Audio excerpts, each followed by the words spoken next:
wabarakatuh. Sabahul khair. Sabahun nur. Kaifa halukunna? Alhamdulillah. Alhamdulillah, Masya Allah, pada sehat ya? Nah,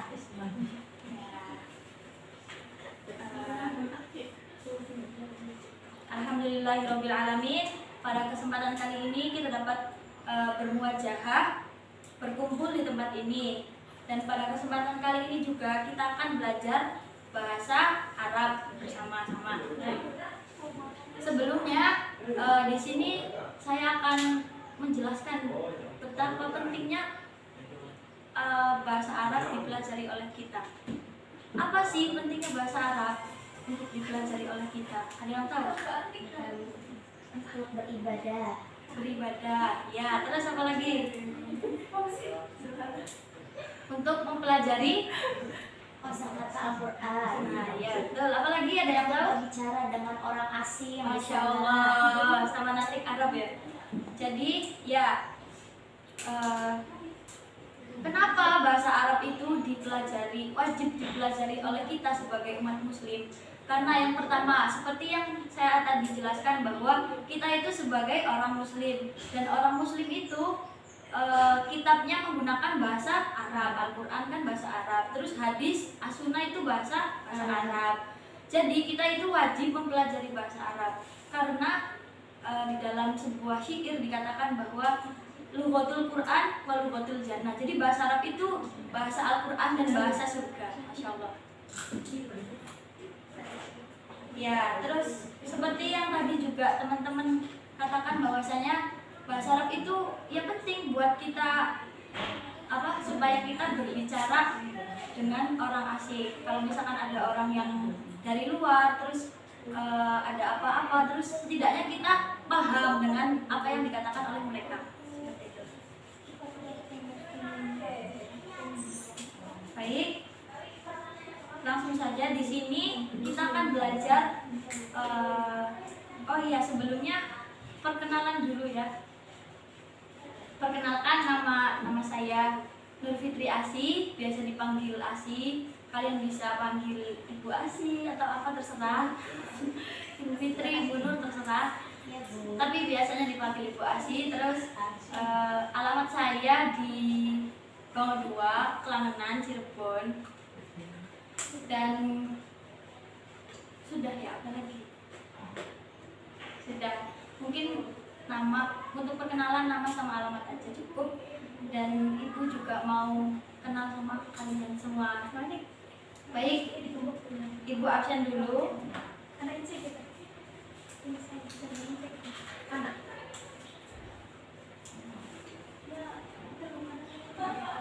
Arifatul Maula Hadirah. Ya, silakan memperkenalkan diri Arifah. Ya, perkenalkan nama saya Arifatul Maula, Ya. kelahiran dari Majalengka. Selanjutnya Nur Santi Hadirah. Ya, silakan. Perkenalkan nama saya Nur Santi, alamat dari Cirebon. Cirebon. Lahir di Cirebon ya. Terus Alivia. Hadirah. Ya, Perkenalkan nama saya Alivia dari Cirebon. dari Cirebon juga. Selanjutnya Angelia Rahma. Hadir. Ya, silakan Perkenalkan nama saya Angelia Rahma. dipanggil Rahma. Lia. Alamatnya dari mana, Angel? Lia? Lahir di Indramayu, Lahir di Indramayu. tinggal di Cirebon.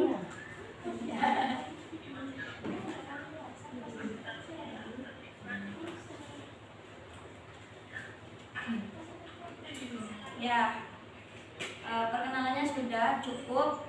Selanjutnya, tadi kan udah mengapa kita perlu mempelajari bahasa Arab.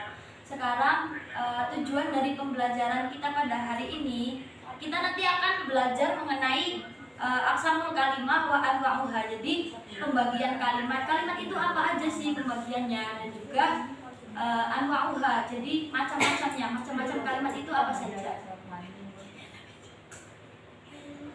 Nah, terus kenapa kita harus belajar tentang kalimat? Karena jadi gini, kalimat itu di dalam bahasa Arab, kalimat itu gimana ya? Kalimat itu merupakan bahasa Arab. Kalau bahasa Indonesianya kalimat itu artinya kata. Jadi di dalam bahasa Indonesia kata itu kalimat di dalam bahasa Arab. Paham? Bisa dipahami? Bisa. Ya. Diulangi ya. Jadi kalimat di dalam bahasa Arab itu merupakan kata di dalam bahasa Indonesia. Jadi beda antara kata sama kalimat di dalam bahasa Arab sama bahasa Indonesia itu beda. Terus selanjutnya kita akan belajar tentang al-kalimah, aqsamul kalimah wa anwa'uha. Terus mengapa kita mempelajari itu? Karena tujuan pembelajarannya tidak lain yaitu untuk mengetahui macam-macam kalimat dan pembagiannya itu apa saja. Terus yang kedua, kalian juga diharapkan untuk bisa membedakan mana yang dinamakan dengan isim, mana yang dinamakan dengan fiil, dan mana yang dinamakan dengan huruf. Yang ketiganya itu merupakan anwa'uha apa? Macam-macam dari kalimat. Sudah? Langsung saja. Seperti tadi saya ulas sebentar di awal bahwa di sini kita akan belajar mengenai aqsamul kalimah wa anwa'uha.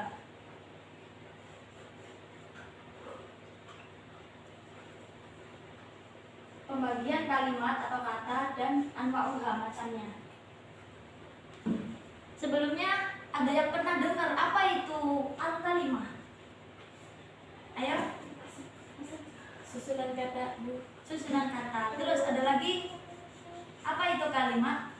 Al-kalimah. Al-kalimah. Sudah susunan kata. Ada lagi yang lain?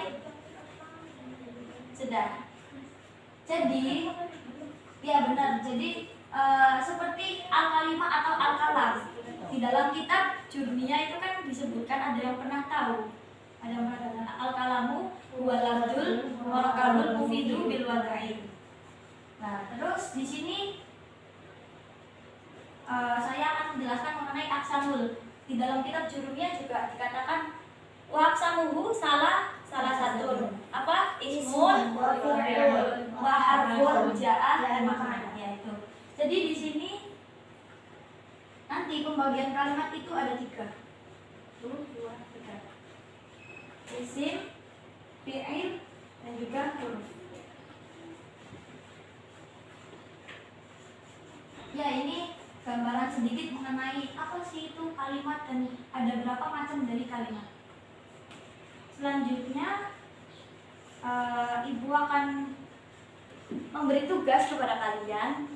Jadi kalian dipersilahkan untuk membentuk kelompok. Yang kelompoknya itu terdiri dari 2 orang saja. Jadi nanti ada 2 kelompok ya. Dan itu nanti pembahasannya kelompok pertama membahas tentang isim, kelompok kedua membahas tentang fi'il. Nanti huruf Ibu yang akan menjelaskan sendiri. Seperti itu. Silakan membentuk kelompok atau dibentukkan sama Ibu, sama saya. Terserah Ibu aja. Saya bagi ya.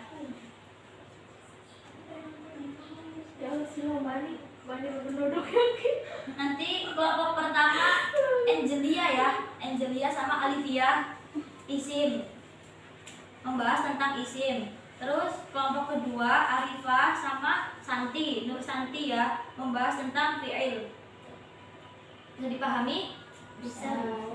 Ya, nanti kalian cari tahu sendiri apa itu isim dan apa itu fi'il dari masing-masing yang telah ditugaskan oleh saya.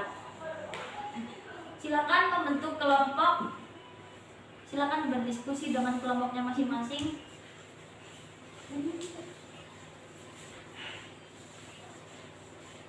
Saya kasih waktu 5 menit untuk diskusi. Baik, Bu.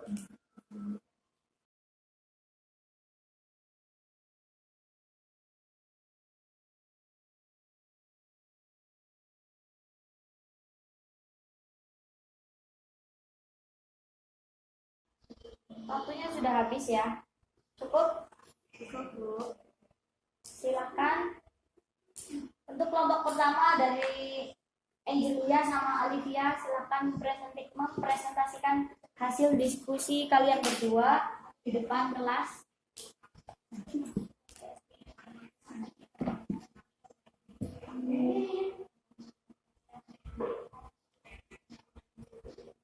Duduk aja ya, Bu. Ya.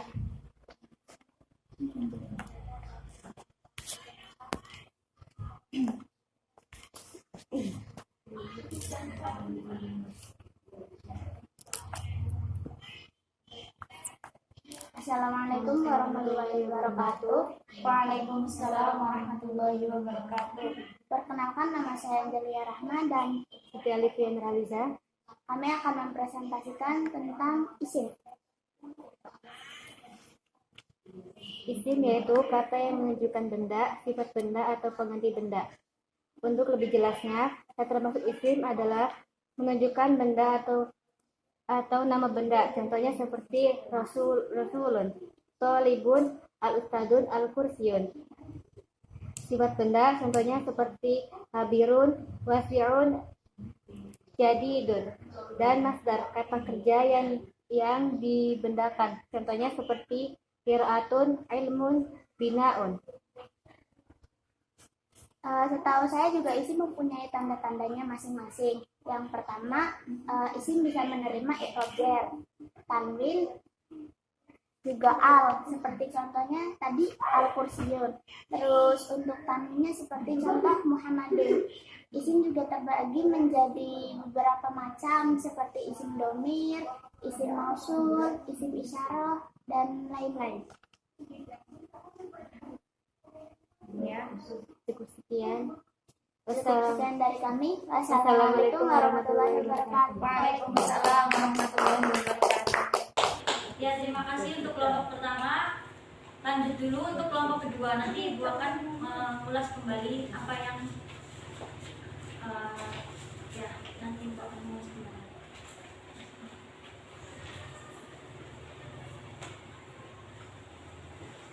Silakan untuk kelompok kedua. Assalamualaikum warahmatullahi wabarakatuh. Waalaikumsalam warahmatullahi wabarakatuh. Perkenalkan, nama saya Arifatul Maula dan di sebelah kanan saya Nur Santi. kami akan sedikit menjelaskan tentang fiil. Fiil yaitu kata yang menunjukkan perbuatan dan terkait waktu tertentu, meliputi Yang pertama fi'il madi. fiil madi adalah fiil yang menunjukkan perbuatan pada masa lampau. Contohnya yaitu ahsana. Dan yang kedua fi'il mudhari.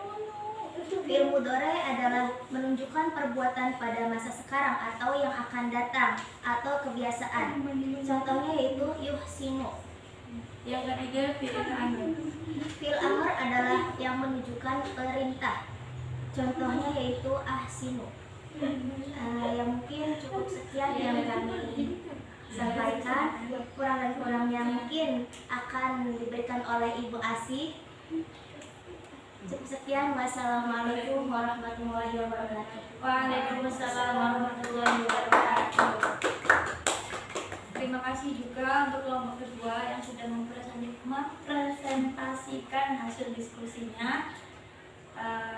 Selanjutnya di sini saya akan menjelaskan kembali atau ya, kita akan belajar bareng di sini. Saya akan menjelaskan kembali.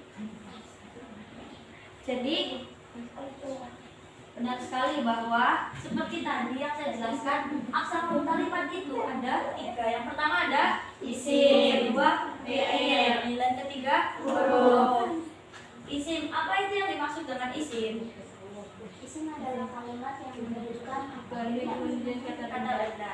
Ya, jadi singkatnya kita tahu bahwa isim itu kata benda. Ya wis, kata benda. Jadi isim kata benda. Gampangnya itu gampang diingat, untuk gampang mengingatkannya isim kata benda. Selanjutnya fi'il. Apa itu fi'il? Pekerjaan. Pekerjaan berarti kata kerja. Nah ini Selanjutnya tadi apa yang dijelaskan kelompok pertama, isim itu ada berapa? Isim ada Yang termasuk ke dalam isim itu apa saja? yang termasuk isim ada isim ma'rifat yang menunjukkan khusus, juga ada isim nakirah yang menunjukkan umum. Ya, seperti tadi dijelaskan juga bahwa sesuatu yang menunjukkan benda atau nama benda itu disebut dengan isim kan. Berarti intinya isim itu karena benda, itu yang pertama, ciri-ciri yang pertama. Terus yang kedua juga ada sifat benda. Kalau ada benda berarti ada sifatnya juga, pastinya ada sifatnya. Jadi sifat benda itu termasuk ke dalam isim. Terus selanjutnya ada masdar, ya tadi dijelaskan masdar. Masdar itu merupakan gampangnya bentuk ketiga dari sebuah tasrifan atau tasrif apa? Tasrifan. Jadi yang ketiga, urutan yang ketiga dari tasrifan itu dinamakan dengan masdar. Atau yang di sini dijelaskan bahwa masdar itu kata kerja yang dibenarkan. Contohnya kiroatun kan berasal dari kata kerja yang dibenarkan. Kiroatun kan berasal dari koroa itu membaca. Terus kiroatun menjadi isim, menjadi masdar, kata kerja yang dibenarkan, artinya itu bukan membaca tapi bacaan. Apa yang dibaca berarti kan masdar. Terus dijelaskan juga tadi bahwasanya isim itu ada dua, benar? Bukan ada dua, maksudnya pembagian isim itu secara umum ada isim ma'rifat dan isim nakiro. Isim nakiro itu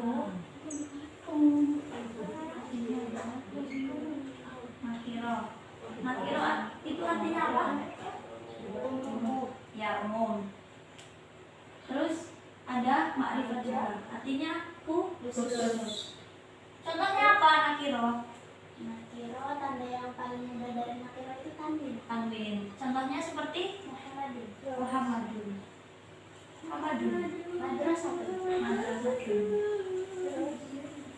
Madrasatun itu kan masih umum ya. Sekolah, artinya sekolah apa? Sekolah yang bagaimana? Sekolah di mana? Itu kan masih umum, itu dinamakan dengan isim nakiro. Selanjutnya yang kedua, ma'rifat. Gampangnya itu ma'rifat didahului dengan al ya. Jadi jika nakirohnya madrasatun, ma'rifatnya berarti al madrasatu. Al madrasatu ini sudah termasuk ke dalam isim yang dinamakan dengan ma'rifat. Karena apa? Karena ada al. Nah, artinya itu beda. Madrasatun yang pertama, yang nakiro, itu artinya masih sekolah saja. Sekolah, tapi belum diketahui sekolah yang pastinya itu yang bagaimana, yang seperti apa, dan di mana letaknya. Sedangkan yang ma'rifat itu sudah diketahui secara jelas, secara pasti. Al-madrasah itu sekolah itu. Nah, beda. Terus itu. Terus di sini juga saya akan menambahkan yang tadi juga ada menyinggung tentang ini. Selain tiga yang tadi disebutkan sama saya itu sama kelompok yang pertama juga. Jadi yang termasuk ke dalam isim atau ciri-ciri isim itu ada lagi. Ada misalkan isim domir. Isim domir artinya isim domir kata ganti. Di sini ada lagi. Domir ada ganti ya. Terus ada lagi isim mausul, artinya isim penghubung, kata penghubung. Terus ada juga isim isyarah, artinya kata tunjuk. Contoh dari isim domir. Contoh dari isim domir ada huwa rumahum, hiya rumahunna, ana rumahum, antum antumna, ana anahum. Ya, terus yang kedua isim mausul. Alladzi, alladzani, allati, allati. Itu yang termasuk ke dalam isim mausul. Yang ketiga ada isim isyarah, artinya kata tunjuk. Ada apa aja? hada, hadihi. Ya, itu yang secara simpelnya. Tapi kalau yang dijabarkan lebih lanjut lagi ada hada, hatani, haulai, dalika, danika, dan lain sebagainya. Ini hanya sebatas pengenalan dari isim saja. Nanti akan dijelaskan di materi selanjutnya. Ya mungkin, oh ya tadi juga dijelaskan bahwa gampangnya isim itu diawali apa? Berakhiran tanwin, diawali al dan berakhiran tanwin, itu yang dinamakan isim. Pokoknya yang isim yang berawalan al atau berakhiran tanwin itu dinamakan isim atau kata benda. Pembahasan mengenai isim sudah. Yang kedua, fiil. Singkatnya fiil itu adalah kata kerja. Fiil itu tadi dibagi berapa? 3. Yang pertama fiil madhi. Yang kedua mudhari. Yang ketiga fiil amr. Fiil madhi itu artinya kata kerja bentuk yang sudah lampau atau yang sudah berlalu. Yang kedua fiil mudhari artinya yang sekarang atau yang akan datang. Yang ketiga fiil amr, kata perintah. Kata kerja bentuk perintahnya.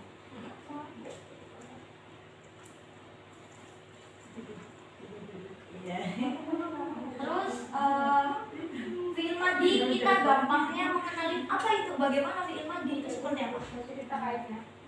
Biasanya fiil apa? Masa lalu. Ya, masa lalu. Contohnya yang seperti apa? Fiil madhi. Contohnya itu gampangnya ada 3 huruf. Ada apa? Bentuk aslinya 3 huruf. Bentuk asalnya. Misalkan kayak tadi qoro'a. Qoro'a itu kan fiil madhi, jadi telah membaca. Kalau misalkan untuk ini kan mudzakkar, untuk muannasnya berarti biasanya ditambahi dengan akhiran tak sukun. Jadi qoro'at, dia perempuan telah membaca, itu biasanya diakhiri dengan tak sukun. Atau ada juga qad qoro'at, itu termasuk ke dalam fiil madhi. Yang kedua fiil mudhari. Tadi apa? Kata kerja yang sekarang atau yang akan datang. Contohnya yaqra'u. Jadi seperti ini. Fiil madhinya qoro'a diubah ke dalam fiil mudhari menjadi yaqra'u. Gampangnya fiil mudhari itu fiil yang terdapat huruf mudhara'a. Huruf mudhara'a itu ada 4. Ini ya. Huruf mudhara'a. Huruf mudhara'a ada 4. Yang pertama apa? Alif, nun, ya, ta. Ya. Selanjutnya fiil amr. Perintah. Contohnya iqra, ya. Iqra biasanya diakhiri dengan sukun. Itu gampangnya. Ini secara umum mengenai asal kalimah wa arba'uha. Nanti penjelasan yang lebih detailnya lagi akan dipelajari dalam materi selanjutnya. Oh ya, yang ketiga, yang terakhir itu ada huruf. Intinya huruf itu selain dari isim dan juga fiil. Artinya huruf itu sesuatu atau apa ya? Ya huruf. Pokoknya yang selain dari isim dan juga fiil. Dan huruf ini juga tidak mengandung arti sendiri. Jadi huruf ini mengandung arti jika digabung dengan isim atau fiil. Apakah dari penjelasan ini bisa dipahami? Bisa. Apa ada yang ingin ditanyakan? Boleh, silakan. Apa sudah cukup? Contoh dari kalimat huruf. Contoh dari kalimat huruf. Ya, contoh dari kalimat huruf ada fa. Huruf fa itu huruf fa. Terus ada juga wawu itu merupakan huruf. Jadi wawu itu, fa itu nggak bisa diartikan secara jelas apa sih itu, pokoknya tidak menjelaskan sesuatu. Jadi apa maksudnya dari huruf itu, dan nanti huruf itu akan mengandung arti jika digabungkan dengan isim atau fiil. Contohnya tadi juga ada kod itu termasuk huruf. Jadi misalkan ditambahin dengan kod qiraat, berarti ini sudah menjadi satu kesatuan, artinya itu lihat perempuan telah membaca. Sudah? Apa ada yang ditanyakan lagi? Sudah cukup? Baik. Mungkin hanya itu yang dapat saya sampaikan. Terima kasih atas kerjasamanya dari teman-teman semua untuk berdiskusi dan mempresentasikan dari hasil diskusinya. Semoga ilmu yang kita dapatkan ini bermanfaat di kemudian hari. Amin. Selanjutnya silakan berdoa di dalam hati. Dimulai.